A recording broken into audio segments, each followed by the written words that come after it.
Un trouble anxieux, que dois-je faire pour m'aider si j'en suis atteinte? Un trouble anxieux, quelles sont les ressources pour m'aider dans mon milieu?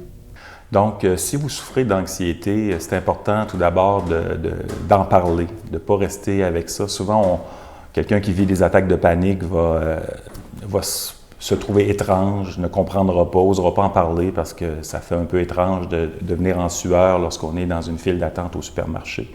Mais sachez que c'est un trouble qui est plus fréquent qu'on le pense et que vous n'êtes pas seul à vivre cette difficulté-là. Donc, parlez-en à votre entourage, essayez d'avoir de l'aide, restez pas pris avec ça et vivre avec ça avec vous-même, ça risque de s'empirer. Donc, qu'est-ce que vous devez faire? C'est de demander de l'aide. Souvent, le traitement pour les troubles anxieux va être sur 2 volets. Il va y avoir la pharmacothérapie, c'est-à-dire une médication appropriée. Dans ce cas-là, vous demandez à votre médecin traitant de poser un diagnostic et de vous prescrire une bonne médication.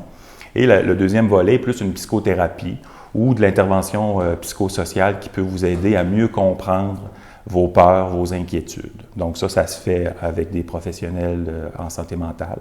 Vous pouvez avoir de l'aide au CLSC. Vous pouvez faire une demande directement au CLSC, à l'accueil psychosocial, si vous avez besoin d'aide. Il y a du suivi qui se fait en individuel avec des intervenants qualifiés. Et il y a aussi du suivi en groupe. Au CLSC, ici, à Saint-Georges, on a 4 fois par année des groupes pour les troubles anxieux. C'est co-animé par 2 psychologues et c'est des groupes de 12 personnes. Et de se retrouver avec des gens qui vivent la même problématique, je peux vous dire que ça fait la différence. Donc, si vous voulez participer à un des groupes, vous demandez à votre médecin traitant de faire une référence directement au CLSC ou vous pouvez vous-même faire une demande au CLSC.